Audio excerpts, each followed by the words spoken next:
خاشعا متصدعا من خشية الله وتلك الأمثال نضربها للناس لعلهم يتفكرون. وقال النبي صلى الله عليه وسلم خيركم من تعلم القرآن وعلمه او كما قال عليه الصلاة والسلام. سامعین محترم اور معزز ساتھیوں، رمضان المبارک کا مبارک مہینہ آیا جس میں دو عبادتیں بہت اہم ہیں، ایک دن کا روزہ رکھنا، ایک رات کی تراویح. جنہوں نے ان دونوں عبادتوں کو دوامیت کے ساتھ انجام دیا اس نے گویا کہ رمضان کا حق ادا کر دیا، اور جس نے ان عبادتوں میں کمی یا کوتاہی کی اس نے رمضان کے حق کو ادا کرنے میں بھی کمی اور کوتاہی کی. جب رمضان کا مہینہ آتا ہے تو اس سے پہلے لوگوں کے حالات نماز کے سلسلے میں کیا ہوتے ہیں کہ آدمی عشاء کی 4 رکعت نماز بھی نہیں پڑھ سکتا ہے، لیکن جیسے ہی رمضان کا مہینہ شروع ہوتا ہے اس کے انوار و برکات شروع ہوتے ہیں تو 4 رکعت کیا 20 رکعت، پھر 20 رکعت کے بعد 3 رکعت وتر بھی امام کے ساتھ ادا کرنے پر قادر ہو جاتا ہے، بلکہ بخوشی ادا کرتا ہے، اور کسی بھی طریقے سے کوئی کمی یا سستی یا کاہلی نہیں ہوتی ہے. یہ اس بات کی طرف اشارہ کرتا ہے کہ ہم لوگوں کے اندر اتنی صلاحیت ہے کہ پورے 11 مہینے بھی عشاء کی نماز جماعت کے ساتھ پڑھ سکتے ہیں. اللہ نے ہمیں اپنی طاقت سے زیادہ کا مکلف نہیں بنایا ہے. دوسری بات یہ سمجھنا ہے کہ دیکھو رمضان میں بھی دونوں طریقے کے لوگ ہوتے ہیں. کچھ وہ ہوتے ہیں جو پورے مہینے تراویح پڑھتے ہیں، پورے مہینے روزہ رکھتے ہیں. کچھ وہ ہوتے ہیں جو کبھی پڑھتے ہیں یا کبھی روزہ رکھ لیتے ہیں. اور کچھ وہ ہوتے ہیں جو کچھ بھی نہیں کرتے ہیں، بس یوں ہی رسمی طور پر ان کا رمضان بھی گزر جاتا ہے. لیکن ایک بات بتاؤ، جو آدمی تراویح پڑھا اور جو نہیں پڑھا ان دونوں میں دنیا کے اعتبار سے کوئی فرق نہیں ہے. ایسا نہیں ہے کہ جو آدمی تراویح نہیں پڑھا وہ دنیا کو زیادہ کما لیا ہے اور جو تراویح پڑھا اس کا دنیا کا نقصان ہو گیا، ایسا تو نہیں ہے. یا جو کام پر سے آیا اور وہ سو گیا، اور کچھ وہ لوگ ہیں جو کام پر سے آنے کے بعد بھی تراویح میں شریک ہو گئے تو ان کے سونے کی وجہ سے ان کو کچھ زیادہ فائدہ نہیں ہوا، اور ان کے تراویح پڑھنے کی وجہ سے ان کا دنیاوی کوئی نقصان نہیں ہوا. پتہ یہ چلا کہ بظاہر جو لوگ عبادت نہیں کرتے ہیں وہ ان لوگوں کے مقابلے میں جو عبادت کرتے ہیں آگے نہیں بڑھ سکتے یا نہ آگے بڑھتے ہیں دنیا کے اعتبار سے. لیکن ایک بات بتاؤ، آخرت کے اعتبار سے جو لوگ عبادتوں کو انجام دیتے ہیں وہ تو آگے بڑھ گئے ان لوگوں کے مقابلے میں جو عبادتوں کو انجام نہیں دیتے ہیں. تو پتہ یہ چلا کہ عبادت کے کرنے کے بعد آدمی کو کوئی حسرت اور افسوس نہیں ہوتا ہے کہ عبادت کر کے میں نے بہت بڑی غلطی کر دی. ایسا کبھی ہوا؟ یا ایسا کبھی دل میں احساس ہوتا ہے کہ میرا وقت برباد ہو گیا، 20 رکعت تراویح پڑھ کے سو لیتا تو کتنا اچھا ہوتا؟ ایسا کبھی نہیں ہوتا ہے. اور جو لوگ سو لیے ان کو زیادہ سونے سے بھی کوئی فائدہ نہیں ہوتا ہے. تو اگر آپ اندازہ لگاؤ گے، دونوں کا مقابلہ کرو گے، تو عبادت کرنے والے اور عبادت نہ کرنے والے دنیاوی انجام کے اعتبار سے دونوں برابر ہیں بظاہر، لیکن آخرت کے اعتبار سے عبادت کرنے والے آگے بڑھ گئے اور عبادت نہ کرنے والے پیچھے رہ گئے. تو بھلائی کس میں ہے؟ عبادت کرنے میں ہے یا عبادت نہ کرنے میں؟ عبادت کرنے میں ہے کہ جب دنیا کا بھی کوئی نقصان نہیں ہو رہا ہے اور اس میں آخرت کا فائدہ ہی فائدہ ہے تو عبادت کر لیا جائے. لہذا جو لوگ سستی اور کاہلی اور غفلت میں وقت گزار دیتے ہیں رمضان کے مہینے میں بھی، ان کو بہت ہی زیادہ افسوس کرنا چاہیے، کیونکہ اللہ کے نبی صلی اللہ علیہ وسلم نے بھی فرمایا کہ ہلاک اور برباد ہو جائے وہ شخص کہ جو رمضان کا مہینہ پایا اور رمضان کے مہینے میں اپنی مغفرت کروا کے جنت میں اپنا داخلہ نہیں کروا لیا تو ایسے آدمی کے لیے اللہ کے نبی صلی اللہ علیہ وسلم کی بد دعا ہے۔ اچھا، یہ جو دو عبادتیں ہیں، ایک رمضان میں روزہ رکھنا دن میں اور رات میں تراویح پڑھنا، ایک تو فرض ہے اور ایک سنت ہے۔ ایک کا مقام بہت اونچا ہے، قرآن سے ثابت ہے، ایک حدیث سے ثابت ہے، لیکن اللہ کے نبی صلی اللہ علیہ وسلم نے جو حدیث میں دونوں کے بارے میں فضیلتوں کو بیان کیا ہے تو ان دونوں کے لیے سیم ٹو سیم الفاظ ہے۔ اللہ کے نبی نے روزہ رکھنے کے لیے فرمایا من صام رمضان ایمانا و احتسابا غفر له ما تقدم من ذنبه، کہ جو شخص رمضان کے مہینے کا روزہ رکھا ثواب کی امید کرتے ہوئے اور یقین کے ساتھ، تو اس کے پچھلے تمام گناہ معاف ہو جاتے ہیں۔ اور اسی طریقے کے الفاظ اللہ کے نبی صلی اللہ علیہ وسلم نے تراویح کے لیے بھی فرمائے کہ من قام رمضان ایمانا و احتسابا غفر له ما تقدم من ذنبه۔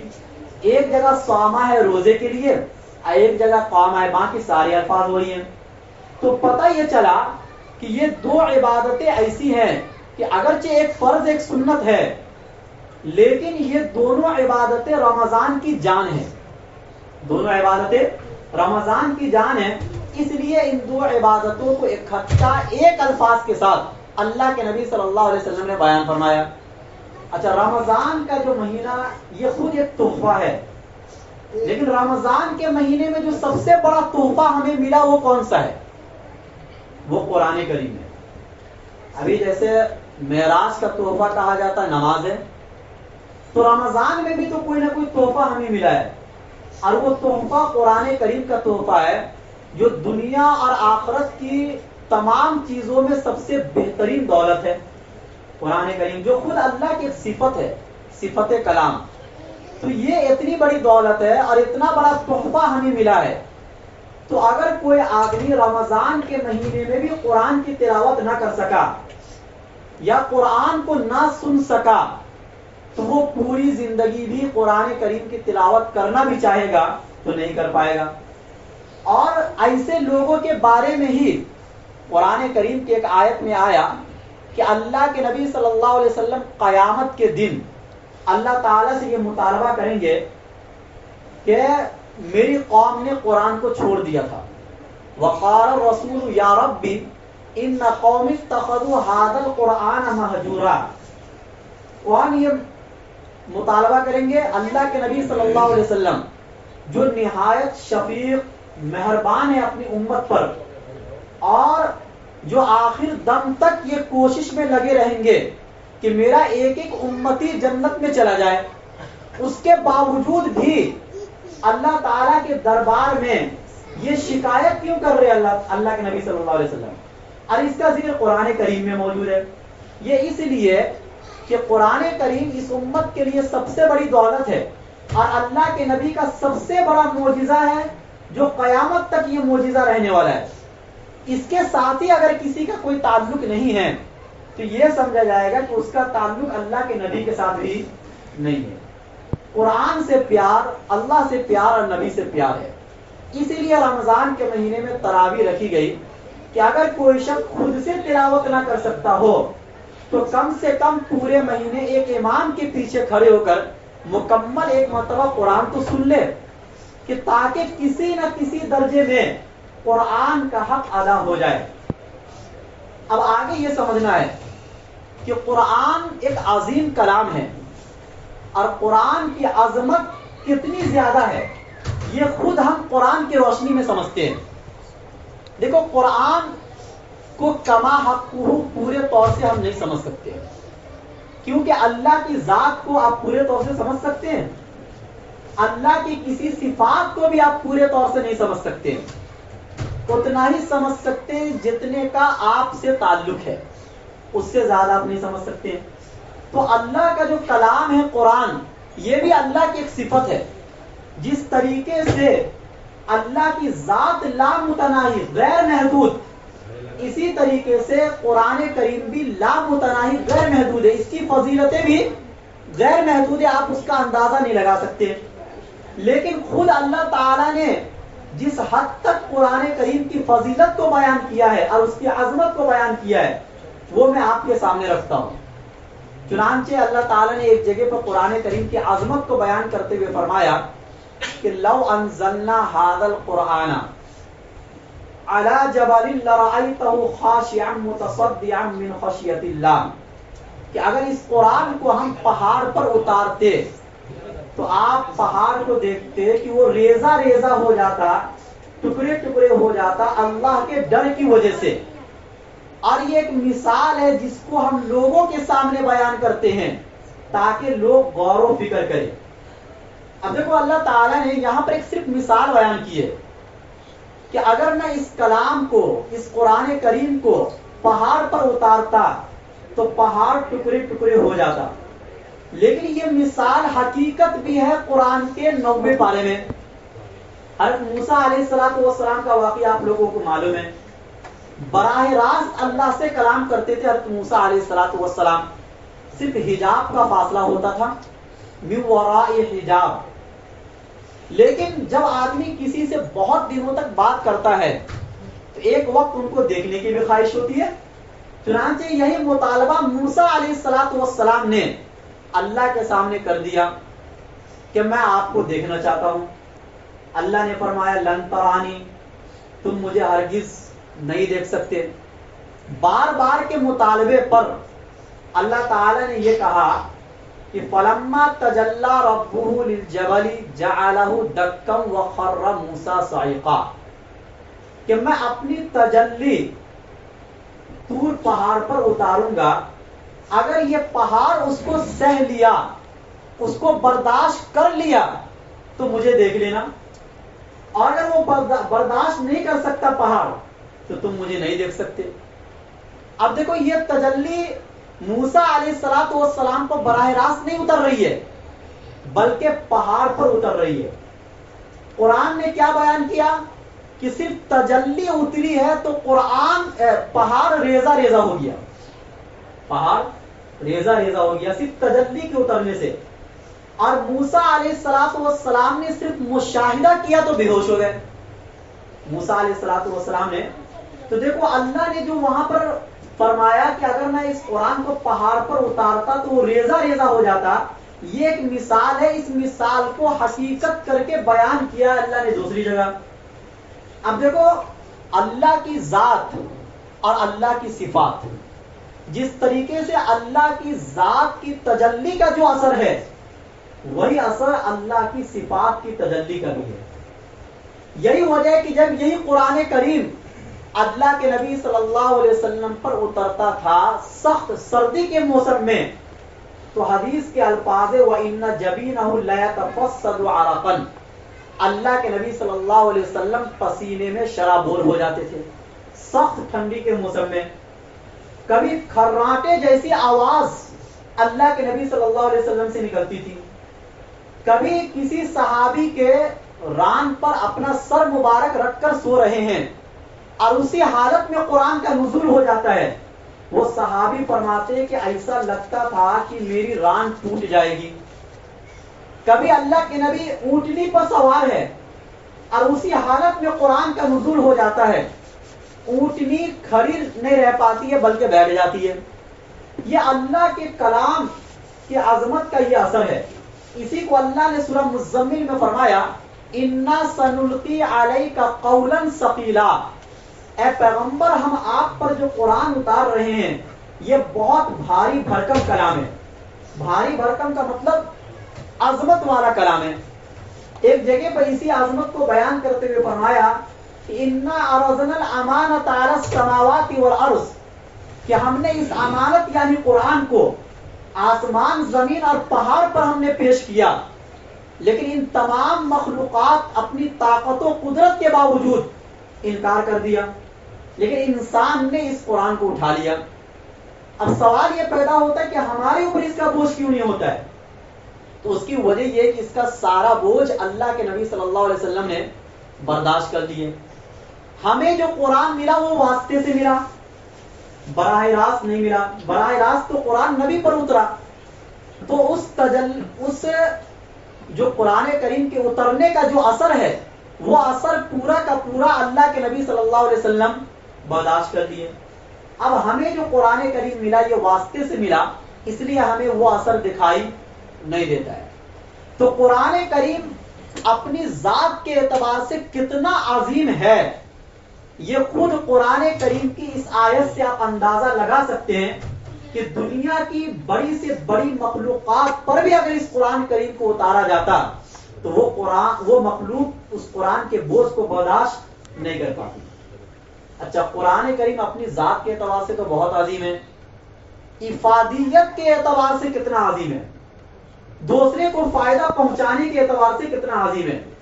کچھ چیزیں ایسی ہوتی ہیں جو اپنی ذات کے اعتبار سے بہت بڑی ہوتی ہے لیکن اس سے دوسرے لوگوں کو کوئی فائدہ نہیں پہنچتا. جیسے تاج محل ہے، اپنی ذات کے اعتبار سے بہت عظیم ہے لیکن اس سے آپ کا کیا فائدہ ہے.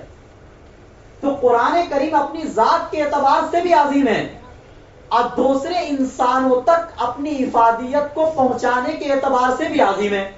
اس کو اللہ تعالیٰ نے 11ویں پارے میں بیان فرمایا کہ یا ایھا الناس قد جاءتکم موعظۃ من ربکم وشفاء لما فی الصدور وہدی ورحمۃ للمؤمنین قل بفضل اللہ وبرحمتہ فبذلک فلیفرحوا هو خیر مما یجمعون. کیا فرمایا؟ 4 فائدے قرآن کریم کے اللہ نے اس آیت میں بیان کیے کہ اے لوگوں، خطاب صرف ایمان والوں سے نہیں، خطاب صرف خاص مسلمانوں سے نہیں، دنیا کے تمام انسانوں سے یہ خطاب ہے کہ اے لوگوں، تحقیق کہ تمہارے پاس تمہارے رب کی جانب سے نصیحت آئی ہے اور دلوں میں جو کدورتیں اور جو گندگیاں ہیں اس کو دور کرنے والی یہ کتاب آئی ہے اور یہ ہدایت ہے اور رحمت ہے مومنین کے لیے. ان 4 باتوں کو سمجھنا، چاروں باتوں میں ایک طریقے سے ترتیب ہے کہ دیکھو جب قرآن کا اتنا فائدہ ہے تو یہ قرآن ہمارے دلوں پر اثر کیوں نہیں کرتا ہے. اللہ نے کیا فرمایا کہ یہ قرآن نصیحت ہے. جس طریقے سے کوئی سخت زمین ہو اور وہاں بارش برسے تو وہ سخت زمین اس پانی کو قبول نہیں کرے گی. اگر آپ کو کھیتی کرنا ہے تو پہلے جوتنا پڑے گا، پہلے زمین کو کاشت کے قابل بنانا پڑے گا، اس کے بعد ہی اس میں بیج ڈال سکتے ہو اور بارش کے برسنے کا فائدہ زمین پر اسی وقت ہوگا. ورنہ کتنی بھی بارش برس جائے پتھر پر، اس پتھر کو کوئی فائدہ ہوگا. تو انسانوں میں بھی کچھ لوگ ایسے ہوتے ہیں کہ جن کے دل پتھر یا پتھر سے بھی زیادہ سخت ہو جاتے ہیں. اور یہ خود قرآن کریم نے بیان کیا یہودیوں کے بارے میں کہ ثم قست قلوبکم من بعد ذلک فہی کالحجارہ او اشد قسوہ، کہ تم میں سے بعض لوگوں کے دل پتھر کی طرح سخت ہے یا اس سے بھی زیادہ سخت ہے. اور آگے اللہ نے مثال بیان کی کہ پتھر تو کچھ ایسے ہوتے کہ اس سے نہریں جاری ہو جاتی ہے، کچھ پتھر اللہ کے ڈر کی وجہ سے پھٹ جاتے ہیں، کچھ پتھر اللہ کے ڈر کی وجہ سے لڑک جاتے ہیں، لیکن یہ انسان ہے کہ اس پر کوئی اثر نہیں ہوتا ہے. تو اس کلام کا اثر اس وقت ہوگا جب آپ اس کو نصیحت کرو گے. پہلے کیا کرنا پڑے گا؟ قرآن کریم کو سمجھانے کے لیے، قرآن کریم کا اثر ڈالنے کے لیے سب سے پہلے آپ کو نصیحت کرنی پڑے گی، اور نصیحت بھی وہ والی جو قرآن نے کی ہے. آج ہم ہر طریقے سے لوگوں کو نصیحت کرتے ہیں لیکن قرآن کی نصیحت ہم نہیں کرتے ہیں. حالانکہ قرآن کیا کہہ رہا ہے کہ تمہارے پاس تمہارے رب کی جانب سے نصیحت آئی ہے. فرمایا فذکر بالقرآن من یخاف وعید، قرآن کریم کے ذریعے سے نصیحت کرو ان لوگوں کو جو میری وعید سے ڈرتے ہیں. فرمایا فإن الذکرى تنفع المؤمنین، قرآن کریم کے ذریعے سے نصیحت کرنا مومنین کو نفع دے گا. تو پتہ چلا کہ اصل نصیحت تو وہ ہے جو قرآن کریم کے ذریعے سے کی جائے. جب آپ اس قرآن کریم کے ذریعے سے لوگوں کو نصیحت کریں گے تو اب ان کا دل اس قابل بن جائے گا کہ قرآن میں جو آگے کے 3 فائدے بیان کیے ہیں وہ تینوں فائدے اس کا دل لینے والا بن جائے گا. دوسرا فائدہ کیا؟ کہ دلوں میں جو گندگی ہے، حسد، تکبر، کینہ، بغض، غصہ، اور اس قسم کے تمام وہ بیماریاں جو حقیقت میں گناہ کبیرہ ہیں اور جس سے ہمارا ایمان تباہ و برباد ہو جاتا ہے، ان تمام بیماریوں کے لیے یہ قرآن شفا ہے۔ لیکن آج شفا نہیں بن رہا نا، قرآن پڑھ رہے ہیں، سن رہے ہیں، سمجھ رہے ہیں، پھر بھی یہ قرآن شفا نہیں بن رہا، اس لیے کہ ہم نے جو پہلا والا جو کام تھا قرآن کریم کے ذریعے سے نصیحت کرنا، وہ ہم نے چھوڑ دیا۔ پہلے آپ کو یہ کرنا پڑے گا۔ دوسرے نمبر پر جب دلوں سے نفاق ختم ہو جائے گا تو اب تیسرے نمبر والا جو کام ہے وہ ہدا، قرآن ہدایت ہے۔ یعنی اب آپ کو کدھر جانا ہے، کیسے چلنا ہے، جنت والا راستہ کون سا ہے اور جہنم والا راستہ کون سا ہے، یہ خود بخود آپ کو قرآن سے سمجھ میں آنے لگ جائے گا۔ تو جو قرآن میں جو بار بار کہا جا رہا ہے یہ ہدایت ہے، یہ ہدایت ہے، اس کے لیے کچھ ترتیب ہے، ڈائریکٹ ہدایت نہیں ہے۔ پہلے آپ کو ان مرحلوں سے گزرنا پڑے گا، اور جب آپ کے لیے قرآن ہدایت ثابت ہو گیا تو وہ رحمت للمومنین، آخرت میں یہ قرآن آپ کے لیے رحمت ثابت ہوگا۔ یہ آخرت کے اعتبار سے اللہ نے فرمایا۔ چوتھی بات، اور آگے فرمایا یہ اتنی بڑی نعمت ہے، اتنی بڑی نعمت ہے کہ اے لوگوں تم اس نعمت کی وجہ سے خوش ہو جاؤ۔ یعنی دنیا میں کسی کوئی نعمت اگر خوشی منانے کے قابل ہے تو وہ نعمت صرف اور صرف قرآن ہے کہ جس کے ذریعے سے تم بہت خوش ہو جاؤ۔ اللہ نے خوشی منانے کا حکم دیا ہے قرآن کریم کی نعمت کے ملنے کے بعد، اور آگے فرمایا ہوا خیر مما یجمعون، دنیا اور آخرت میں جتنی بھی چیزیں تم جمع کر رہے ہو اپنے لیے، مال ہے، اولاد ہے، دنیا کی زیب و زینت ہے، یہ محلات ہیں، بلکہ جنت ہے اور جنت کی تمام نعمتیں ہیں، ان تمام نعمتوں کے مقابلے میں یہ قرآن بہتر ہے۔ کیا بہتر ہے؟ قرآن کی جو نعمت آپ کو ملی ہے یہ نعمت جنت کے مقابلے میں بھی بہتر ہے۔ کیوں؟ اس لیے کہ قرآن تو ڈائریکٹ اللہ کا کلام ہے، اللہ کی صفت سے کوئی بھی چیز آگے نہیں بڑھ سکتی ہے۔ تو یہ قرآن کریم افادیت کے اعتبار سے یہ 4 فائدہ لوگوں کو پہنچاتا ہے، لیکن اس کے لیے ترتیب ہے۔ سب سے پہلے قرآن کریم کے ذریعے سے لوگوں کو نصیحت کرنا پڑے گا۔ آج ہم ہر آدمی اپنے فائدے کے لیے نصیحت کرتا ہے، ایسی نصیحت کہ جس میں اس کا پہلے فائدہ ہو، دوسرے کا بعد میں فائدہ ہو۔ قرآن ایسی نصیحت نہیں کرتا ہے، قرآن نصیحت اس طریقے سے کرتا ہے جس میں آخرت کا فائدہ پہلے ہو اور دنیا کا فائدہ بعد میں، وہ آخرت کو پہلے رکھتا ہے۔ تیسری آیت قرآن کریم کی عظمت کے اوپر، سورہ رحمان کی ابتدائی 4 آیتیں، اس کو سمجھنے کی ضرورت ہے۔ سورہ رحمان پڑھتے ہیں، الرحمن علم القرآن خلق الانسان علمہ البیان۔ یہ 4 آیتیں بہت اہم ہیں، اگر انسان ان 4 آیتوں کو سمجھ لیا تو بہت کچھ اس نے سمجھ لیا۔ کیا فرمایا؟ الرحمن علم القرآن، رحمان نے قرآن سکھایا، خلق الانسان، انسان کو پیدا کیا، علمہ البیان، اور اس کو بیان سکھلایا۔ اس میں 4 وہ باتیں ہیں جو ایک دم چوٹی کی باتیں ہیں، اس سے اوپر کوئی باتیں نہیں ہو سکتی ہے۔ اللہ تعالی کے ناموں میں سب سے پیارا نام رحمان ہے۔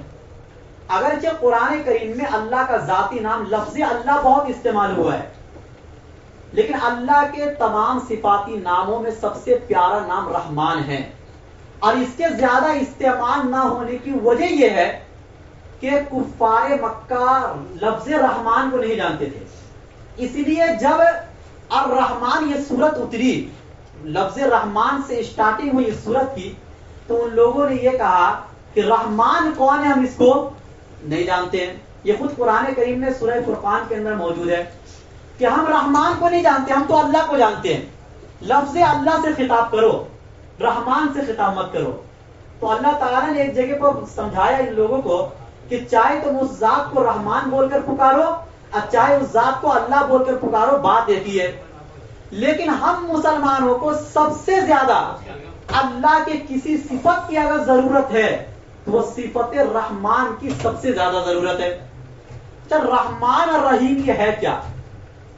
بسم اللہ پڑھتے ہیں، بار بار پڑھتے ہیں. سورہ فاتحہ کا آغاز الرحمن الرحیم. رحمان اس صفت کو کہا جاتا ہے کہ جس میں ٹھاٹے مارتا ہوا وہ معنی پایا جائے. یعنی اللہ تعالی رحمان اس معنی کر کے کہ اللہ میں رحمان والی صفت اتنی زیادہ ہے جو ٹھاٹے مار رہی ہے، آپ اس کا اندازہ نہیں لگا سکتے. اور رحیم کا مطلب ہوتا ہے ایسی صفت جس میں دوامیت ہو، ہمیشگی ہو. یعنی اللہ تعالیٰ کی مہربانی اور اللہ تعالیٰ کی رحمت ایک تو ٹھاٹے مارتی ہوئی ہے، اور نمبر 2 وہ ہمیشہ کے لیے ہے. جیسے اس کو مثال سے سمجھو، ایک انسان کبھی جوش میں آ جاتا ہے، اب کسی کے اوپر بہت ترس اس نے کھا لیا. اب بعد میں چل کے جب اس کو افسوس ہوتا ہے تو وہ یہ کہتا ہے کہ اتنا زیادہ اس کے اوپر ترس نہیں کھانا چاہیے. کسی کا ایکسیڈنٹ ہو گیا، اس کے چھوٹے سے بچے ہیں، آپ نے اس بچے کو اٹھا لیا کہ بھائی اس کے ماں باپ کا ایکسیڈنٹ ہو گیا، بچہ زندہ، ہم اس کی تربیت کریں گے. بعد میں چل کر جب آپ کے حالات خراب ہوئے تو آپ کو افسوس ہوا کہ بھائی اپنے بچے کم تھے کہ دوسرے کے بچے کو ہم نے اٹھا لیا. کیوں؟ آپ کی صفت رحمت میں دوامیت نہیں ہے. اللہ کی صفت رحمت اس طریقے سے نہیں ہے. رحمان کا مطلب جو ٹھاٹھے مارتا ہوا معنی اس کے اندر پایا جائے، کوئی کمی نہیں اللہ کی رحمت کے اندر. اور رحیم کا مطلب ہوتا ہے کہ وہ صفت دوامیت کے ساتھ آپ کے ساتھ لگی ہوئی ہے. اللہ کسی لمحے بھی آپ سے اپنی صفت رحمت کے ساتھ جدا نہیں ہوتے ہیں. اگر آپ سے جدا ہو جائے تو آپ 1 منٹ بھی زندہ نہیں رہ سکتے ہیں. تو یہ 2 صفت کا مطلب میں نے سمجھایا. تو پہلا جو لفظ ہے الرحمن، یہ اللہ کے صفاتی ناموں میں سب سے چھوٹی والی صفت ہے، اس کے اوپر کوئی صفت نہیں. پھر علم القرآن، اللہ نے قرآن کا علم دیا. اب سوال پیدا ہوتا ہے دنیا میں علوم کم تھوڑی نہ ہے بھائی. ڈاکٹری کا علم ہے، انجینئرنگ کا علم ہے. نبی کے زمانے میں بھی بہت سے علوم سیکھے جاتے تھے، دنیاوی علوم سیکھے جاتے تھے، اور بھی بہت سے علوم گنتی کرو گے تو ہزاروں کی تعداد میں علوم ہے آج کے زمانے میں. اللہ نے ان تمام علوم میں سے صرف اور صرف کس کا ذکر کیا ہے؟ قرآن کے علوم کا ذکر کیا. یہ بتلانے کے لیے کہ ان تمام علوم میں جو میں نے سکھایا ہے لوگوں کو، ان میں سب سے چوٹی کا علم قرآن کی تعلیم ہے. سب سے چوٹی کا علم. اسی بنیاد پر تو اللہ کے نبی صلی اللہ علیہ وسلم نے بخاری کی حدیث میں فرمایا کہ خیرکم من تعلم القرآن وعلمہ، تم میں سب سے بہترین شخص وہ ہے جو قرآن سیکھتا ہے اور اس کو سکھاتا ہے. لفظ خیر کے بعد جب عربی میں من آتا ہے تو اس میں تھوڑا کمی آ جاتی ہے، وہ خیریت کے معنی میں. لیکن اگر من نہ آئے تو مطلب اس کے مقابلے میں کوئی نعمت نہیں آ سکتی ہے. فرمایا خیرکم من تعلم، لفظ من نہیں آیا. مطلب قرآن کی تعلیم، اس کا سیکھنا اور سکھانا دنیا کے تمام علوم میں سب سے بہترین علم ہے. اس سے اوپر کوئی علم نہیں ہو سکتا. لیکن آج ہم مسلمانوں کا یہ حال ہے کہ دنیا کے ہر علوم کو ہم اوپر رکھتے ہیں. اب قرآن کی تعلیم کو ہم سب سے بعد میں رکھتے ہیں. وقت ملے گا تو بچہ پڑھ لے گا، نہیں ملا تو کوئی بات نہیں ہے. لیکن اللہ نے کیا کہا اور آگے کہ علم القرآن، کہ چوٹی کا جو علم میں نے انسانوں کو سکھایا ہے وہ علم کون سا ہے؟ قرآن کی تعلیم ہے. نمبر 3 خلق الانسان، اللہ نے انسان کو پیدا کیا. سوال پیدا ہوتا ہے کہ اللہ نے جانوروں کو بھی پیدا کیا، نباتات، حیوانات، جمادات اور چرند پرند، آسمان زمین کائنات کے اندر رنگ برنگے یہ سورج چاند ستارے، ان تمام بڑی بڑی مخلوقات کو بھی اللہ ہی نے پیدا کیا. جنات کو بھی اللہ نے پیدا کیا، فرشتوں کو بھی اللہ نے پیدا کیا. لیکن فرشتوں کی پیدائش کا بھی ذکر اللہ نہیں کر رہے ہیں، انسان کی پیدائش کا اللہ ذکر کر رہے ہیں کہ اللہ کی تخلیقات میں سے سب سے چھوٹی کی تخلیق انسان کی تخلیق ہے جو خلاصہ کائنات ہے. یعنی انسان کی تخلیق سے اوپر اللہ نے فرشتوں کی تخلیق کو بھی نہیں گنوایا اپنے قرآن کریم کے اندر. قرآن کی دوسری آیت میں بھی اللہ نے فرمایا وَلَقَدْ كَرَّمْنَا بَنِي آدم، ہم نے انسان کو بہت عزت دی ہے. یا لَقَدْ خَلَقْنَا الْإِنسَانَ فِي أَحْسَنِ تَقْوِيمٍ، ہم نے انسان کو بہترین سانچے میں ڈالا ہے. یہ تمام آیتیں قرآن کریم میں جگہ جگہ پر آپ کو مل جائے گی. یہاں پر بس اتنا سمجھانا ہے کہ اللہ نے جتنی بھی چیزوں کو پیدا کیا ان تمام چیزوں میں چھوٹی کی جو تخلیق ہے اور اللہ جس تخلیق پر فخر فرما رہے ہیں وہ انسانوں کی تخلیق ہے، کیونکہ اسی انسانوں میں اللہ کے پیارے پیغمبر حضرت محمد رسول اللہ صلی اللہ علیہ وسلم آتے ہیں. پھر چوتھی بات علمہ البیان، اس انسان کو اللہ نے بولنے کا ہنر دیا. اب انسان کو اللہ نے تو بہت سی نعمتیں دی ہیں، آنکھ جس سے ہم دیکھتے ہیں، کان جس سے ہم سنتے ہیں، یا اس کے علاوہ ہاتھ پیر، یہ سب کم ہیں نعمتوں کو گنوانے میں.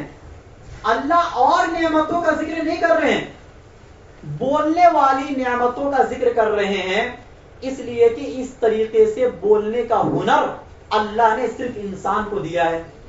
باقی کسی اور مخلوق کو اپنے معافی ضمیر یعنی آپ کے دل میں جو ہے اس کو بہت اچھے طریقے سے سامنے والوں کے سامنے بیان کر دینا، یہ صفت اللہ نے انسان کو دیا ہے. اور اسی بولنے کی وجہ سے انسان بہت آگے بھی بڑھ جاتا ہے. دنیا میں جتنے بڑے بڑے لوگ گزرے ہیں ان میں سے کوئی بھی آپ ایسا نہیں بتا سکتے ہو کہ جو بغیر بولے اوپر چلا گیا ہو. بولنے کا ہنر ہوتا ہے ان کے اندر. اب دیکھو اللہ نے تمام نعمتوں کا ذکر نہیں کیا. ایک وکیل ہوتا ہے صرف بولنے کا 5-5 لاکھ روپیہ لیتا ہے، حالانکہ دوسرا وکیل ہے اس کو بھی پورا قانون اس سے اچھا معلوم ہے، لیکن اگر اس کو اچھا بولنے نہیں آتا تو کوئی اس کو کھڑا کرے گا سامنے؟ کوئی نہیں کرے. پتا چلا بولنے والی جو صفت ہے انسان کے اندر یہ ایک امتیازی صفت ہے. اس لیے انسان کی تعریف جب کی جاتی ہے، یعنی انسان کس کو کہتے ہیں، تو اس کی تعریف میں آتا ہے حیوان ناطقن، یعنی جاندار ہونا، جسم کے اندر جان ہو. اور نمبر 2 بولنے والا ہونا. گویا کہ بولنا یہ انسان کی امتیازی صفت ہے. اب دیکھو اللہ نے 4 بڑی بڑی چیزوں کا ذکر کیا. اللہ کی صفتوں میں سب سے بڑی صفت رحمان، اس سے اوپر کوئی صفت نہیں.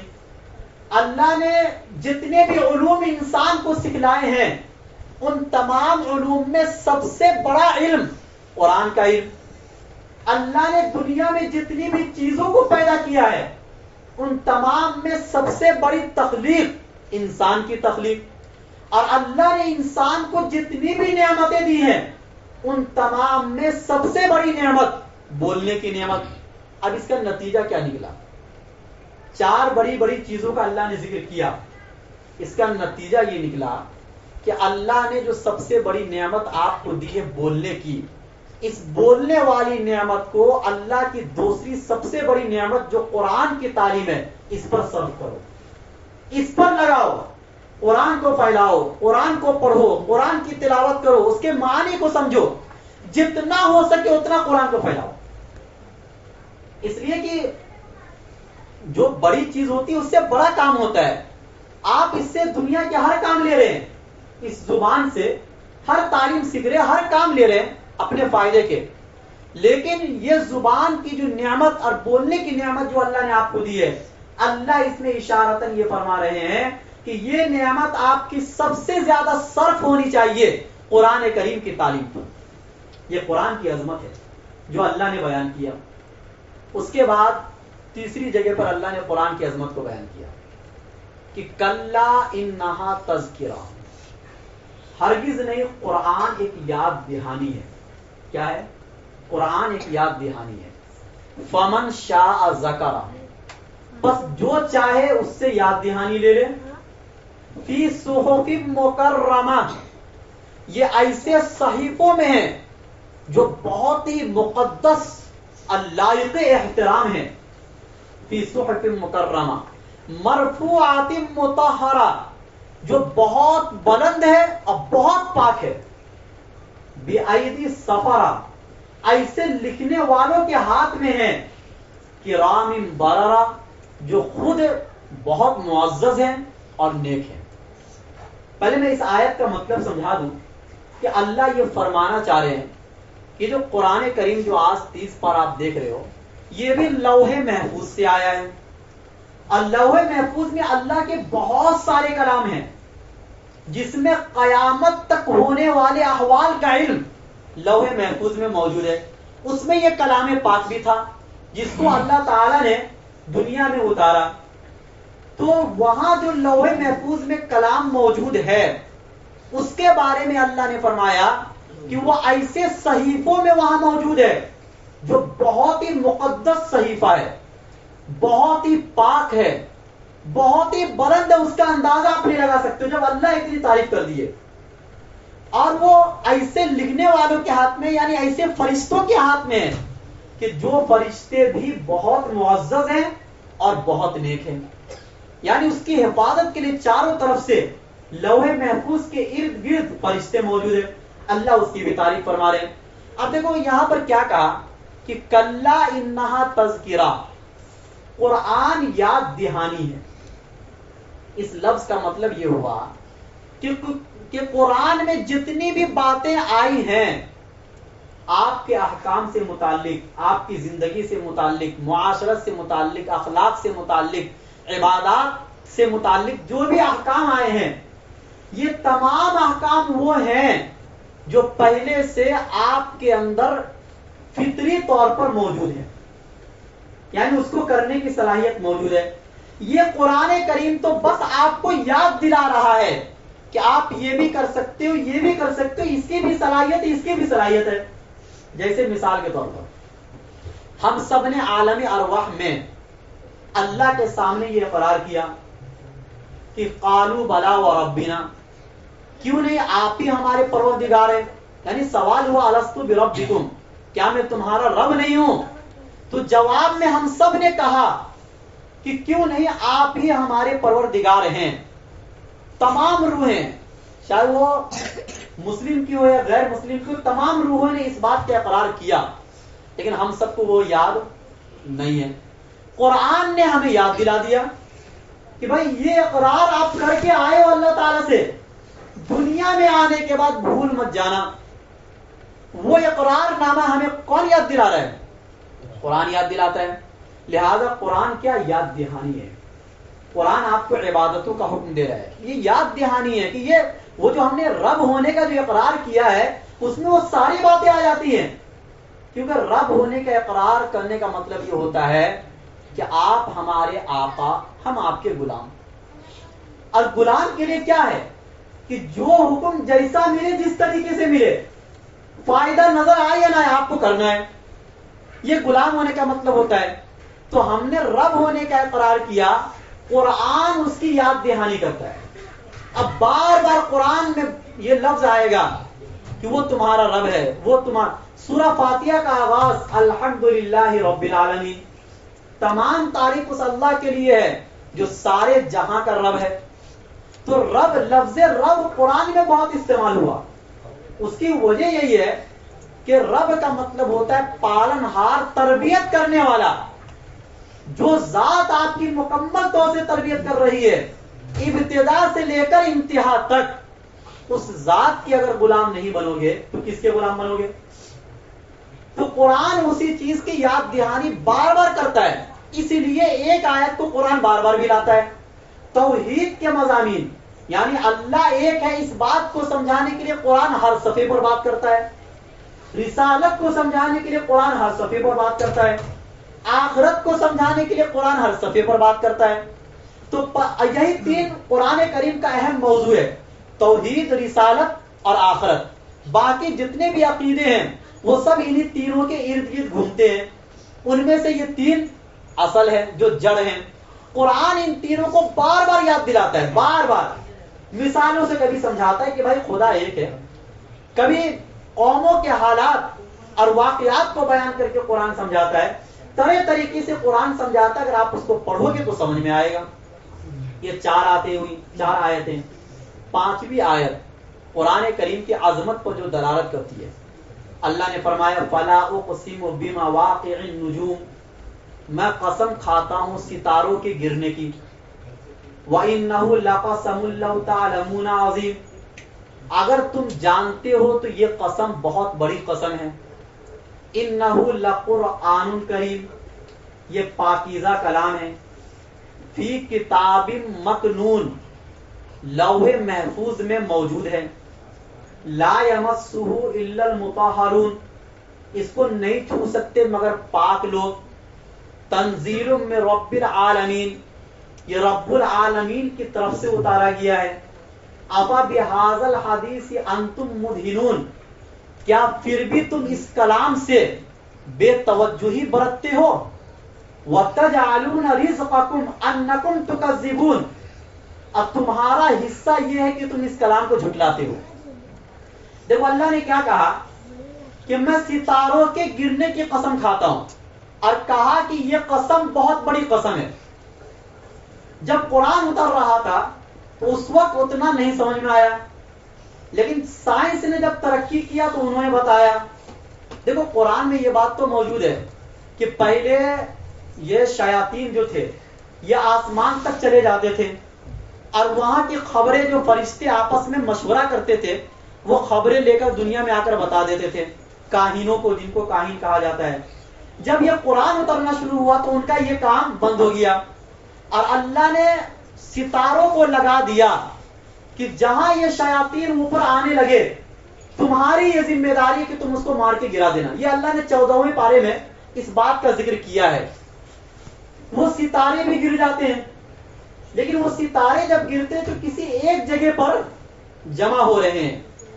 یہ ایک جگہ پر ستاروں کی گرنے کا جمع ہونا اس وقت آدمی اتنا نہیں سمجھ سکا، لیکن آج جب سائنس نے ترقی کیا تو اس نے یہ بتایا کہ ایک جگہ خلا میں ایک ایسی جگہ ہے کہ وہاں سے کوئی ستارہ جب گزرتا ہے تو وہ خلا اس ستارے کو بھی کھینچ لیتا ہے، جس کو بلیک ہول کہا جاتا ہے سائنس کی زبان میں، جہاں سارے ستارے گرتے ہیں اور وہاں پر جمع ہو رہے ہیں. سائنس نے بھی اس بات کو مانا ہے کہ ستارے سکڑ رہے ہیں، وہ گرتے ہیں، اور قرآن نے اس کو پہلے بیان کر دیا اور کہا یہ بہت بڑی قسم ہے. اللہ قسم کھا کر فرما رہے. اس کے بعد قرآن کا ذکر کیا کہ یہ قسم کھانے کے بعد اب سنو کہ قرآن بہت مقدس کلام ہے جو لوح محفوظ میں موجود ہے. یعنی اس کا حصہ لوح محفوظ میں بھی ہے اور دنیا میں بھی اللہ نے اتارا. دنیا میں تو لفظوں میں آپ کو مل رہا ہے، جو لوح محفوظ میں ہے وہ اللہ کی صفت کلام ہے جس کو ہم اور آپ ادا نہیں کر سکتے. یہ تو ادا کرنے کے لیے نبی کی زبان سے ہمیں الفاظ دیے گئے. اس کے بعد فرمایا یہ اتنا پاکیزہ کلام ہے کہ وہاں پر بھی ہر فرشتہ اس کو نہیں چھو سکتا ہے. اس کلام کو جو بہت ہی مقدس فرشتے، بہت ہی پاکیزہ فرشتے ہیں، وہی فرشتے اس کو چھو سکتے ہیں. اور اس کے بعد فرمایا دیکھو یہ رب العالمین کی طرف سے یہ کلام اتارا گیا. اتنا ہی کافی تھا قرآن کی عظمت کو بیان کرنے کے لیے، اتنا ہی کافی تھا، کیونکہ کلام الملوک ملوک الکلام، کہ کلاموں کا بادشاہ، یعنی بادشاہ کا جو کلام ہوتا ہے وہ کلاموں کا بادشاہ ہوتا ہے. کہنے والا آدمی جیسا ہوگا اس کے بات کی ویلو اور عزت اسی طریقے سے ہوگی. جب یہ کہا گیا کہ یہ رب العالمین کی طرف سے یہ کلام اتارا گیا ہے تو کتنا مقدس کلام ہوگا. اس کے بعد اللہ نے ڈانٹا ہے ہم لوگوں کو کہ اتنی بڑی صفت ہے اس کلام پاک کی، رب العالمین کی طرف سے اتارا گیا ہے، اس کے باوجود بھی اس کلام سے تم بے توجہی برتتے ہو، اس کلام کو تم اپنے دل سے نہیں لگاتے ہو، اس کلام کو تم چھوڑ رہے ہو. حالانکہ قوموں کے عروج اور زوال کا تعلق اسی کلام کے ساتھ ہے. اسی بات کو علامہ اقبال رحمۃ اللہ علیہ نے 2 لفظوں میں بیان کر دیا کہ وہ معزز تھے زمانے میں مسلمان ہو کر، آج ہم ذلیل و خوار ہوئے تاریخ قرآن ہو کر. کہ صحابہ جب ترقی کیے تو سب سے پہلے قرآن کریم، قرآن سے انہوں نے ترقی کیا. اور یہ صحیح مسلم کی حدیث ہے کہ ان اللہ یرفع بہذا الکتاب اقواما ویضع به آخرین، کہ اللہ اسی کتاب کے ذریعے سے کچھ لوگوں کو بلند کر دیتے ہیں اور اسی کتاب کے ذریعے سے کچھ لوگوں کو پست کر دیتے ہیں. بلند اس کو کرتے ہیں جو قرآن کو اپناتا ہے، اور گراتے ہیں اس کو جو قرآن کو نہیں اپناتا ہے. اب آخر میں ایک حدیث سناتا ہوں جو بہت ہی اہم حدیث ہے قرآن کریم کے عظمت کو بیان کرنے کے لیے. اور اللہ کے نبی صلی اللہ علیہ وسلم ایک فصیح اور بلیغ تھے. آپ صلی اللہ علیہ وسلم کی فصاحت اور بلاغت اس حدیث میں جھلکتی ہے. حضرت علی رضی اللہ تعالیٰ عنہ سامنے موجود تھے. اللہ کے نبی صلی اللہ علیہ وسلم نے فرمایا کہ علی ان قریب ایک فتنہ آنے والا ہے. حضرت علی رضی اللہ تعالیٰ عنہ کی خلافت کا زمانہ بہت فتنے کا زمانہ تھا. ان قریب ایک فتنہ آنے والا ہے. اب ہم اور آپ ہوتے تو یہ سوال کرتے کہ وہ فتنہ کیسے آئے گا, کیوں آئے گا, کس وجہ سے آئے گا.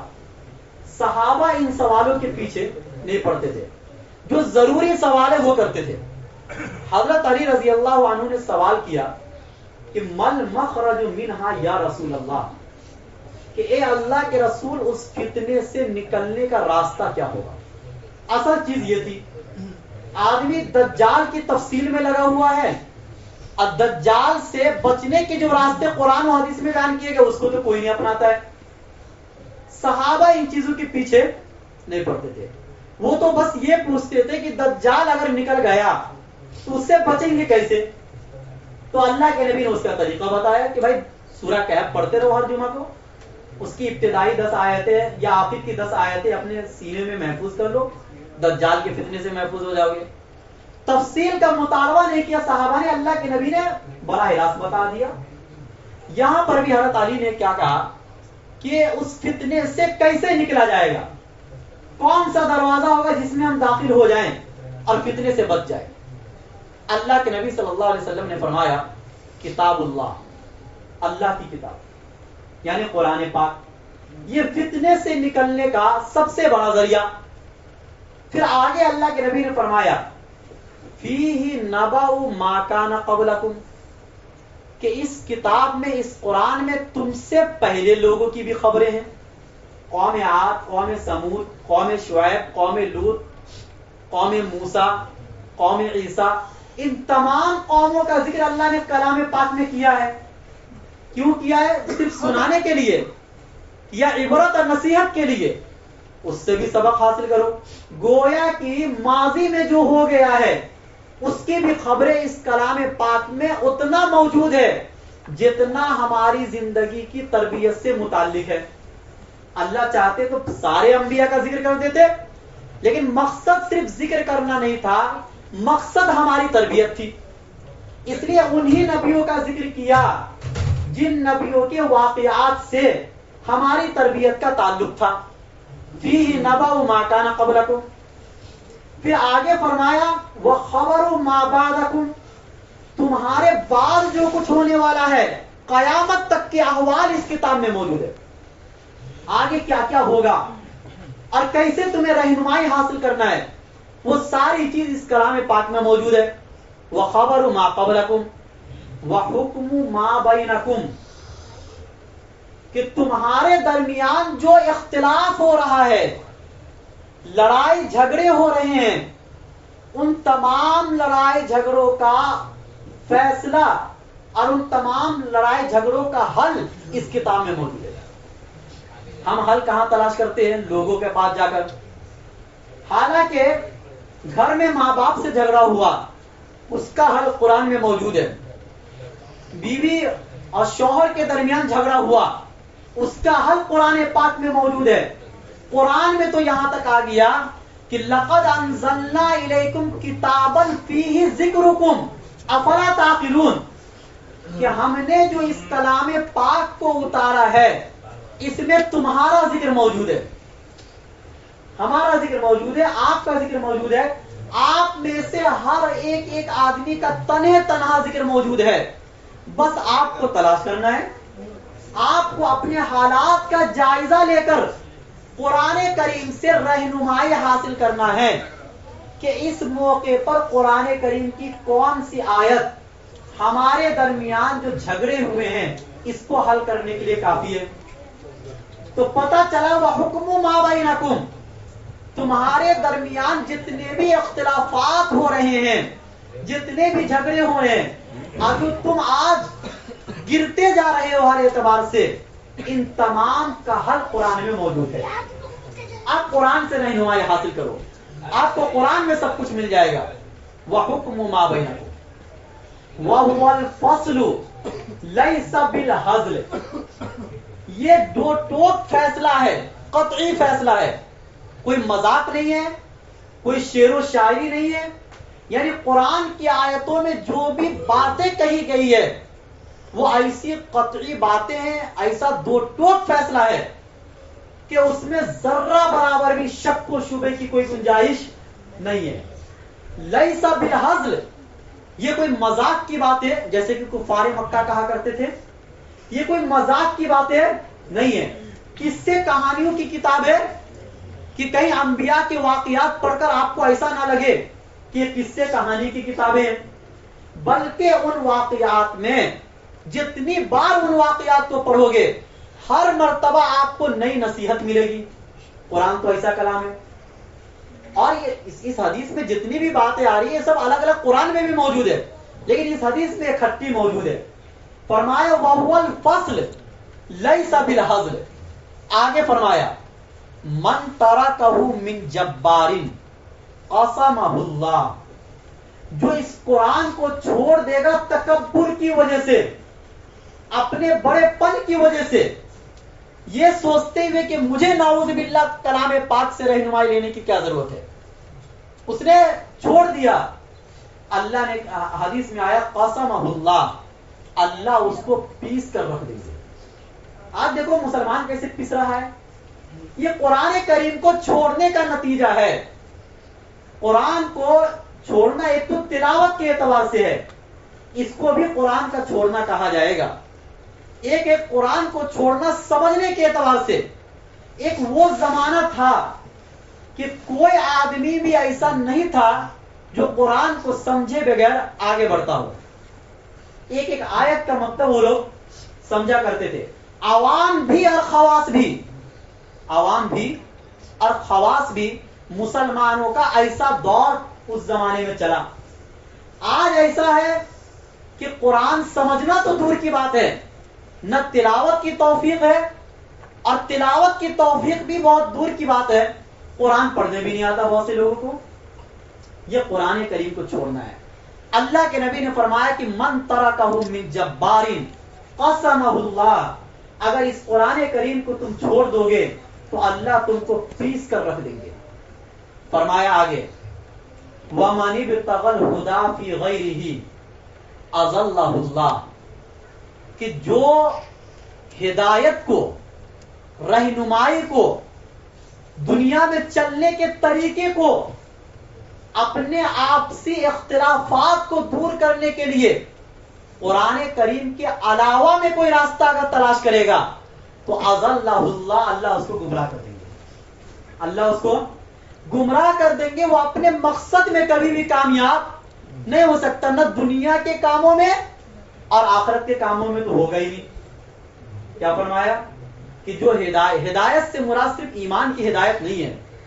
ہدایت چونکہ قرآن صرف ایمان کی ہدایت دینے کے لیے آپ کو نہیں آیا ہے، پوری زندگی کی رہنمائی والی یہ کتاب ہے. دین کی بھی رہنمائی، دنیا کی بھی رہنمائی. فرمایا من ابتغى الهدى في غيره اضلہ اللہ، کہ جو ہدایت کو تلاش کرے گا اللہ کے کلام کے علاوہ میں اللہ اس کو گمراہ کر دیں گے. آگے فرمایا اللہ کے نبی نے وَهُوَ حَبْلُ اللَّهِ الْمَتِينُ، یہ اللہ کی مضبوط رسی ہے. کیا ہے؟ اگر آپ اللہ تک پہنچنا چاہتے ہو براہ راست بغیر کسی سبب کے، بغیر کسی ذریعے کے، تو یہ قرآن کو مضبوطی سے پکڑ لو. اللہ نے اس کا ذکر قرآن میں بھی فرمایا وَاعْتَصِمُوا بِحَبْلِ اللَّهِ جَمِيعًا وَلَا تَفَرَّقُوا، اللہ کی رسی یعنی قرآن کو مضبوطی سے پکڑ لو اور آپسی اختلاف سے بچو. پھر صحابہ کے حالات کا ذکر کیا قرآن نے کہ دیکھو یہی صحابہ آپس میں کتنے دشمن تھے. وہ لوگ جب مدینے میں اللہ کے نبی صلی اللہ علیہ وسلم آئے تو اوس اور خزرج دو قبیلے تھے اور صدیوں سے ان لوگوں کے درمیان لڑائیاں چل رہی تھی، لیکن اللہ کی کتاب نے ان دونوں کے درمیان، ان دو قبیلوں کے درمیان ایسی محبت پیدا کی ہے کہ دنیا اس کی مثال پیش کرتی ہے. ایسی محبت کہ وراثت میں اپنے سگے بھائی کو نہیں بلکہ اجنبی آدمی کو حصہ دے رہے ہیں. ایسی محبت، ایسی بھائی چارگی کہ اگر کسی کے پاس دو بیوی ہے تو ایک بیوی کو طلاق دے دیتے ہیں اور اپنے مہاجر بھائی سے کہتے جو مکہ سے آئے تھے کہ آپ ان سے نکاح کر لو. اتنا کوئی کر سکتا ہے؟ یہ کس نے محبت پیدا کی تھی؟ اس کتاب نے، اس قرآن نے. اللہ کے نبی نے تمام صحابہ کو قرآن پر کھڑا کیا تھا. اس نے کبھی بھی اگر صحابہ میں کوئی اختلاف ہوتا تھا تو صحابہ فوراً کہتے تھے کتاب اللہ. کیا کہتے تھے؟ کتاب اللہ. اللہ کی کتاب سامنے رکھو اور اس کے بعد مسئلہ کیا اس کو حل کرو. اس لیے صحابہ میں کبھی بھی لڑائی اس حد تک نہیں گئی ہے کہ ان میں آپس میں دشمنی پیدا ہو جائے. دشمنی کا تو تصور بھی ان لوگوں کے درمیان ہم نہیں کر سکتے ہیں. کیا فرمایا؟ وَهُوَ حَبْلُ اللَّهِ الْمَتِينُ. فرمایا وَهُوَ ذِكْرُ الْحَكِيمُ. مضبوط ذکر ہے یہ قرآن. ہم ذکر الگ الگ طریقے سے تلاش کرتے ہیں. وہ ذکر جو قرآن نے بیان کیا ہے، اب جیسے ذکر لا الہ الا انت سبحانک انی کنت من الظالمین، یہ ذکر تمام ذکر سے بڑا ہوا ہے کیونکہ یہ قرآن کا ذکر ہے. تو قرآن کی کسی الفاظ کا بار بار ذکر کرنا، بار بار پڑھنا، یہ مضبوط ذکر ہے اللہ کے نزدیک. اس سے زیادہ مضبوط ذکر اور اس سے زیادہ فائدہ پہنچانے والا کوئی ذکر نہیں ہو سکتا ہے. آگے فرمایا وَهُوَ الصِّرَاطُ الْمُسْتَقِيمُ. یہی قرآن تو سیدھا راستہ ہے. ہم سورہ فاتحہ پڑھتے ہیں، الحمدللہ رب العالمین اللہ کا ہم نے اقرار کر لیا. الرحمن الرحیم اللہ کی صفات کا ہم نے اقرار کر لیا. مالک یوم الدین آخرت کو بھی ہم نے مان لیا. ایاک نعبد و ایاک نستعین اللہ کی عبادت کو بھی ہم نے مان لیا. اب اس کے علاوہ بھی کوئی ہدایت بچی ہے؟ بھئی ہدایت تو اسی چیز کا نام ہے نا، اللہ کا اقرار، اللہ کے رسول کا اقرار، آخرت کا اقرار، عبادتوں کو انجام دینا، یہی تو ہدایت ہے. ان 4 آیتوں کے بعد ہم کہتے ہیں اہدنا الصراط المستقیم، کہ آپ ہمیں سیدھے راستے کی ہدایت دیجیے. یہ سیدھا راستہ یہی قرآن ہے.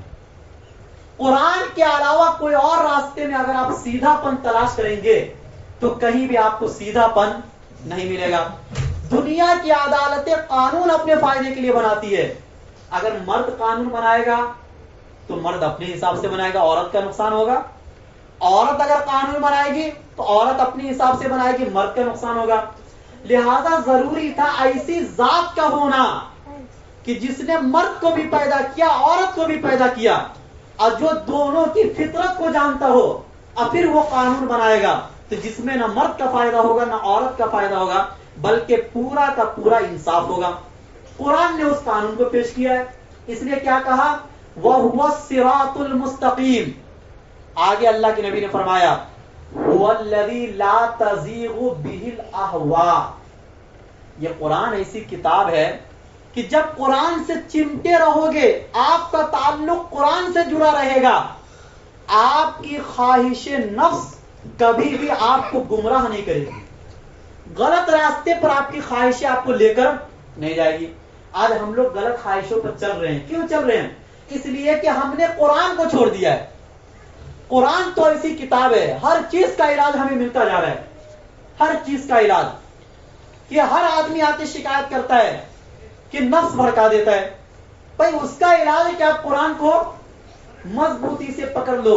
یہ قرآن آپ کو غلط راستے پر کبھی بھی لے کے نہیں جائے گا. وَلَا تَلْتَبِسُ بِهِ الْأَلْسِنَةُ. یہ قرآن ایسی کتاب ہے کہ زبانیں اس سے ملتبس نہیں ہوتی ہے. آپ اپنی زبان سے، آپ اپنی طرف سے کوئی اس میں ملاوٹ نہیں کر سکتے. لا یاتیہ الباطل من بین یدیہ ولا من خلفہ تنزیل من حکیم حمید.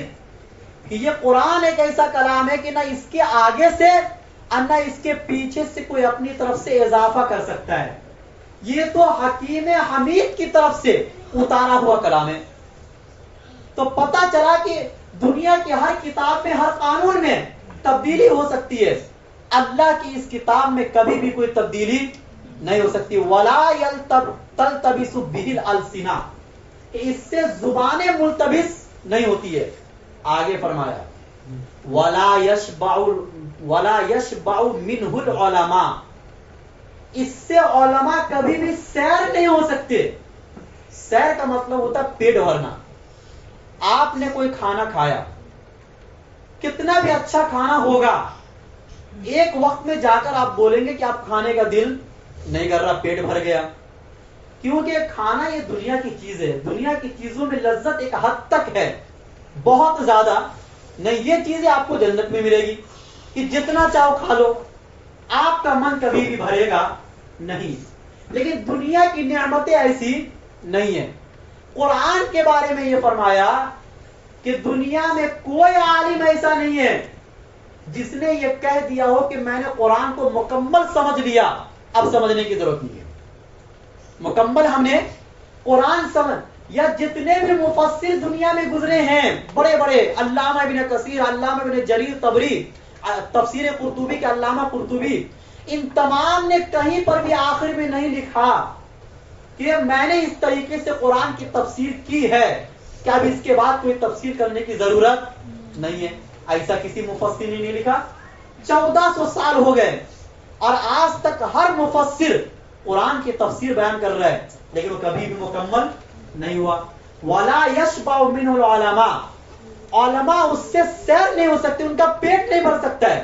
وہ بس لگے رہے قرآن میں، لگے رہے، اسی حالت میں وہ دنیا سے چلے جائیں گے، لیکن قرآن کی تعلیم مکمل نہیں ہو سکتی ان کے لیے سمجھنا. فرمایا وَلَا يَشْبَعُ مِنْهُ الْعُلَمَاء وَلَا يَخْلَقُ عَنْ كَثْرَةِ الرَّدِّ. یہ قرآن ایسا کلام ہے کہ اس کو بار بار پڑھنے سے یہ قرآن آپ کی زبان پر بوسیدہ نہیں ہوتا ہے، پرانا نہیں ہوتا ہے. بھائی دنیا کی کوئی کتاب آپ کتنی مرتبہ پڑھو گے؟ 4 مرتبہ، 5 مرتبہ کے بعد وہ کتاب جب سمجھ میں آ جائے گی تو اب دوبارہ پھر پڑھنے کی ضرورت نہیں ہے. ہم دنیا کی کتابوں کو تو امتحان کے لیے پڑھتے ہیں، جب امتحان آئے گا دیکھ لیں گے. لیکن اللہ کا کلام ایک ایسا کلام ہے کہ آپ روز قرآن ختم کرو، جب دوسری مرتبہ اس قرآن کو شروع کرو گے تو ایک الگ مزے کے ساتھ شروع کرو گے، ایک نئی خوشی کے ساتھ شروع کرو گے. ہم لوگوں کا جب یہ حال ہے تو جن کو قرآن میں مزہ آتا ان کا کیا حال ہوگا؟ فرمائے یہ قرآن بوسیدہ نہیں ہوتا. بار بار کے پڑھنے سے آپ تھکو گے نہیں، ایسا نہیں لگے گا کہ بھائی بہت پڑھ لیا اب بار بار پڑھنے کی ضرورت نہیں. نعوذ باللہ، ایسا کبھی کسی نے نہیں کہا. اس کے بعد فرمایا کہ یہ کلام تو ایک ایسا کلام ہے کہ جس کو جنات نے ایک مرتبہ صرف اللہ کے نبی سے سنا تھا کلام پاک کو، اور وہ تمام جنات کی جماعت ایمان لے کر آ گئی، اور ایسا ایمان لائی ہے کہ صرف وہ خود ہدایت یافتہ نہیں ہوئے بلکہ وہ اپنی قوم میں داعی بن کر گئے، اللہ کی طرف بلانے والے بن کر گئے. چنانچہ اس کا ذکر اللہ نے قرآن میں کیا، 26ویں پارے میں کیا ہے. سورہ جن کے اندر اللہ تعالیٰ نے اس کا ذکر کیا ہے کہ اس تھوڑی سی جماعت نے جب اس قرآن پاک کو سنا ہے غور سے تو ان کا یہ حال ہے جو ہم سے کئی طاقتور مخلوق ہے، جنات کی مخلوق، ایک مرتبہ سن کر ان کے دل پر یہ اثر ہوا ہے کہ وہ ایمان لے کر آ گئی ہے، اور ایسا ایمان کہ وہ داعی بنے ہیں، لوگوں کو ایمان کی طرف اور قرآن کی طرف بلانے والے بن گئے. اب ان کے ذریعے سے سارے جنات اللہ کے نبی صلی اللہ علیہ وسلم پر ایمان لے کر آ گئے. صحابہ کرام میں بھی ایسا ہی ہوا ہے. حضرت عمر فاروق رضی اللہ عنہ کے اسلام کا سبب کیا بنا ہے؟ کتاب اللہ کی کتاب. ایسے چونکہ صحابہ کے واقعات بیان کرنے کا وقت نہیں ہے، ایسے آپ کو ہزاروں صحابہ مل جائیں گے اور ہزاروں لوگ ایسے مل جائیں گے جنہوں نے قرآن کی صرف ایک آیت کو سنا ہے اور اس کے دل میں وہ کلام اثر کر گیا ہے. وہ زمانہ تو چھوڑیے، وہ تو اللہ کے نبی تلاوت کرتے تھے، اس کا تو اثر ہی کچھ اور ہوتا تھا. حضرت ابو بکر صدیق رضی اللہ عنہ کا واقعہ بخاری میں آتا ہے کہ ان کی قوم نے ان کو صرف اس وجہ سے ملک بدر کرنا چاہا کہ یہ جب قرآن پڑھتے تھے تو مکہ کی تمام عورتیں ان کے قرآن کو سننے کے لیے جمع ہو جاتی تھی. حضرت ابو بکر صدیق سے ایمان کی شکایت نہیں تھی کہ آپ ایمان کیوں لے کر آئے، کیونکہ وہ ایک معزز ہستی تھی، مقدس ہستی تھی، اور ان لوگوں میں بہت بڑے مانے جاتے تھے. کیا کہا کہ بس آپ قرآن مت پڑھو زور سے، چونکہ ہمیں یہ ڈر ہے کہ کہیں یہ سارے ایمان نہ لے کے آ جائے. تو قرآن پڑھنے کا یہ اثر ہوتا ہے، صرف پڑھنے کا، آپ سمجھو یا نہ سمجھو. قرآن پڑھنے کا یہ اثر ہے. اس کے بعد اللہ کے نبی نے فرمایا من قال بہ صدقہ، جو شخص قرآن کے حوالے سے کوئی بھی بات بیان کرے گا اس نے سچ کہا. اگر کوئی قرآن سے کوئی دلیل دے رہا ہے تو اس نے سچ کہا. قرآن سے اگر کوئی اپنا مسئلہ حل کروا رہا ہے تو اس نے سچ کہا، کیونکہ قرآن سے زیادہ سچا کلام نہیں. ومن اصدق من اللہ حدیثا، کہ اللہ سے زیادہ سچی بات کرنے والا کون ہے.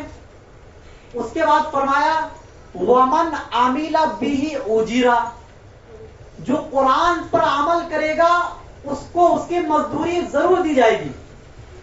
آپ کوئی اور کام کرو یقین نہیں ہے ملنا. اللہ نے کیا، اللہ کے نبی نے فرمایا کہ قرآن ایسی کتاب ہے کہ اس پر اگر آپ نے عمل کیا تو آپ کو اجر دیا جائے گا. ومن عمل بہ اجرا. فرمایا ومن حکم بہ عدلا، جو قرآن کریم کے ذریعے سے فیصلہ کرے گا اس نے انصاف کیا. کیا کیا؟ کیونکہ قرآن سے زیادہ انصاف والا کوئی کلام اور جو قانون وہ پیش کرتا ہے اس سے زیادہ انصاف والا کوئی قانون نہیں ہو سکتا ہے. اور اس حدیث میں آخری بات جو اللہ کے نبی صلی اللہ علیہ وسلم نے فرمایا کہ وَمَن دَعَا إِلَيْهِ هُدِيَ إِلَىٰ صِرَاطٍ مُسْتَقِيمٍ، کہ جس نے اس قرآن کی طرف لوگوں کو بلایا اس کو سیدھے راستے کی ہدایت مل گئی. بتا ہر آدمی پریشان ہے کہ نہیں، صراط مستقیم ہے کیا؟ آپ لوگوں کو قرآن کی طرف بلانا شروع کرو، قرآن پر لوگوں کو جمع کرو تو دوسرے کو ہدایت ملے گی یا نہیں ملے گی؟ آپ خود کو ہدایت مل جائے گی. آپ ہدایت یافتہ ہو گئے کہ جو اس قرآن کی طرف بلائے گا اس کو سیدھے راستے کی ہدایت مل گئی. تو گویا یہ جو اتنی لمبی باتیں ہوئی ہیں اس میں ہم نے قرآن کریم کی عظمت کو سمجھا، اور ایسی ہزاروں آیتیں ہیں قرآن پاک کے اندر اور سینکڑوں احادیث ہیں جس سے قرآن کریم کی عظمت ظاہر ہوتی ہے.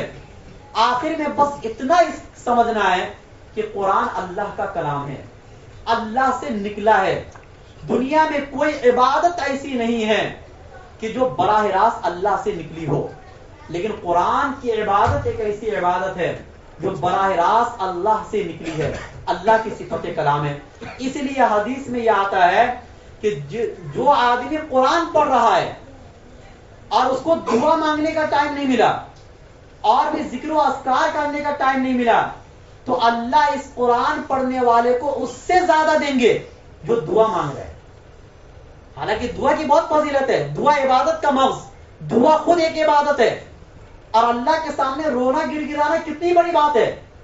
لیکن ایک آدمی اگر قرآن کی تلاوت کر رہا ہے اور اس کو دعا مانگنے کا ٹائم نہیں ملا قرآن کی تلاوت کی وجہ سے، دلچسپی اس کو مزہ آ رہا ہے قرآن پڑھنے میں، تو اللہ تعالیٰ اس کو اس سے زیادہ دیں گے جو دعا مانگ رہا ہے. تو اس لیے ہمارا آج سے یہ عہد کرے کہ ہم قرآن کریم کو مضبوطی سے پکڑے اور قرآن کریم پر عمل کرنے والے بنے. جن کو قرآن پڑھنا آتا ہے وہ قرآن پڑھنے کی ترتیب بنائے کہ صبح کا آغاز صرف اور صرف قرآن سے کریں گے. دنیا کے اخبارات کو پڑھنے سے پہلے، دنیا میں کسی انسان سے بات کرنے سے پہلے ہم اللہ سے بات کر کے تو دیکھیں کہ آج صبح میں اللہ کا آپ کے لیے کیا پیغام ہے. آج صبح میں اللہ کا آپ کے لیے کیا پیغام ہے، یہ پہلے کلام مقدس کو پڑھ کر دیکھو، آپ کا پورا دن برکت والا دن گزرے گا. تو یہ عہد کرنا چاہیے، 1 آیت ہو، 10 آیت ہو، 20 آیت ہو، آپ اپنے وقت کے حساب سے قرآن کریم سے اپنا تعلق روزانہ بنائے رکھے، اللہ کے کلام سے تعلق نہ توڑے. اللہ ہم سب کو کہنے سننے سے زیادہ عمل کرنے کی توفیق نصیب فرمائے.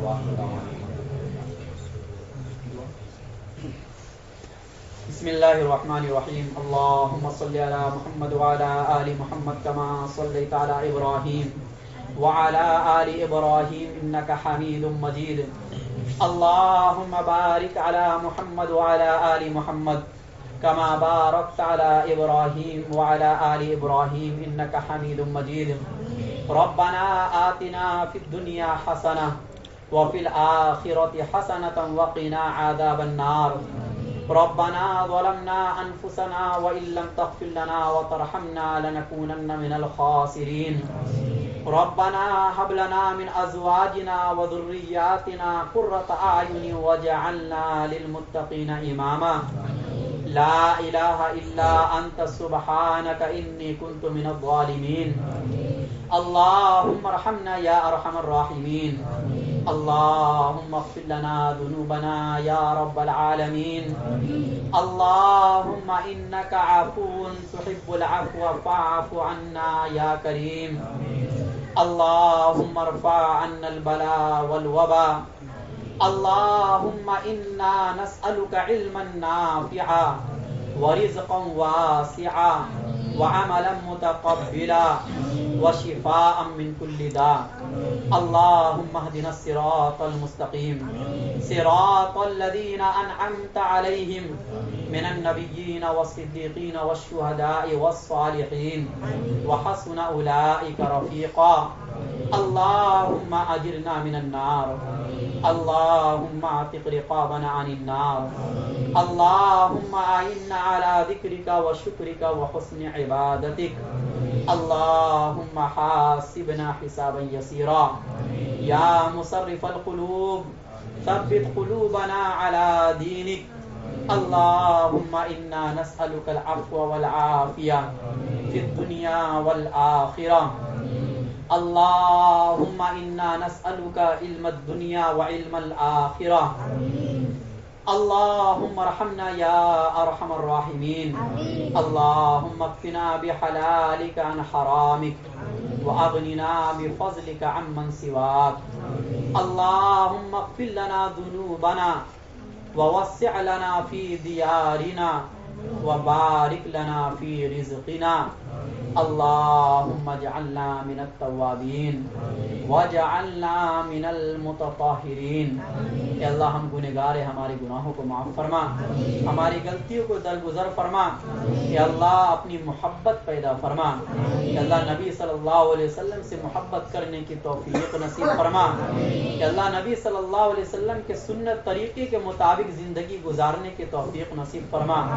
اے اللہ قرآن سے محبت پیدا فرما. اے اللہ قرآن پڑھنے کی توفیق نصیب فرما. اے اللہ قرآن سمجھنے کی توفیق نصیب فرما. اے اللہ ہر روز قرآن کریم کی تلاوت کرنے کی توفیق نصیب فرما. اے اللہ تو ہمارے گناہوں کو معاف فرما، ہماری غلطیوں کو درگزر فرما. اے اللہ ہم سب کو رزق حلال عطا فرما، رزق طیب عطا فرما. اے اللہ رزق طیب عطا فرما. یا اللہ ظالموں کے ظلم سے تو ہماری حفاظت فرما، حاسدوں کے حسد سے ہماری حفاظت فرما.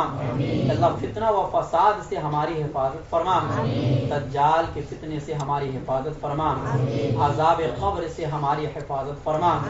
یا اللہ حشر کی رسوائی سے ہماری حفاظت فرما، جہنم سے ہماری حفاظت فرما. یا اللہ جنت میں داخلہ نصیب فرما. یا اللہ رمضان کی قدر کرنے کی توفیق نصیب فرما. یا اللہ رمضان میں جنت میں داخلہ یقینی فرما دے. یا اللہ لیلۃ القدر نصیب فرما.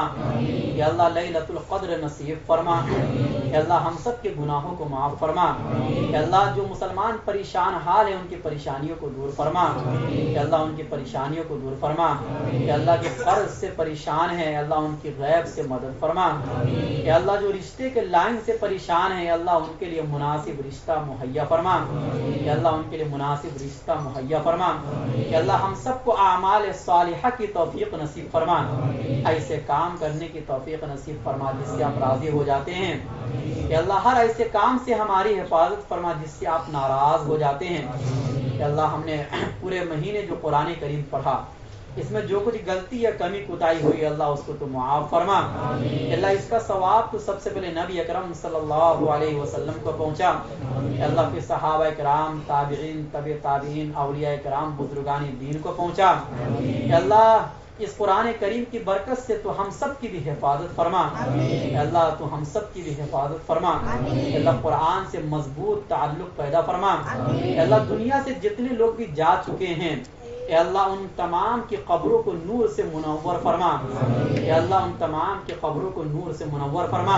اے اللہ جن لوگوں نے ہمیں دعا کے لیے کہا ہے یا ان کا ہمارے اوپر حق ہے اے اللہ ان کے جائز مقاصد کو پورا فرما، اے اللہ تمام مسلمانوں کی جائز تمناؤں کو پورا فرما، اے اللہ تمام مسلمانوں کی جائز تمناؤں کو پورا فرما، اے اللہ نبی صلی اللہ علیہ وسلم نے خیر کے لائن سے جتنی بھی دعائیں مانگی ہیں ان تمام میں ہمارا بھی حصہ عطا فرما، اے اللہ جن شرور و فتن سے پناہ چاہی ہے ان سب سے ہماری بھی حفاظت فرما، اے اللہ تکبر سے ہماری حفاظت فرما، حسد سے ہماری حفاظت فرما، ریاکاری سے ہماری حفاظت فرما، غیبت سے ہماری حفاظت فرما، جھوٹ بولنے سے ہماری حفاظت فرما، دھوکہ دینے سے ہماری حفاظت فرما، گالی گلوچ دینے سے ہماری حفاظت فرما، اے اللہ منافقت سے ہماری حفاظت فرما، اے اللہ وعدے کے خلاف کرنے سے ہماری حفاظت فرما، اے اللہ ہر وہ بیماری جو دلوں کو برباد کر دیتی ہے ان تمام بیماریوں سے ہماری حفاظت فرما،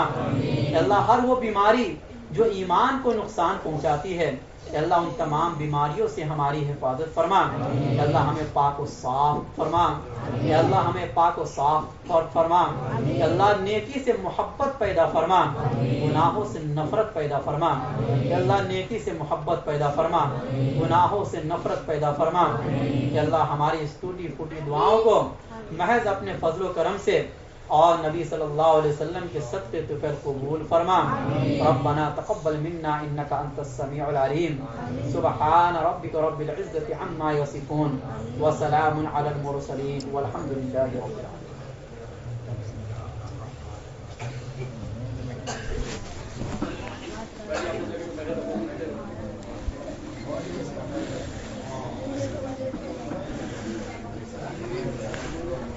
بیٹھ جاؤ بیٹھ جاؤ۔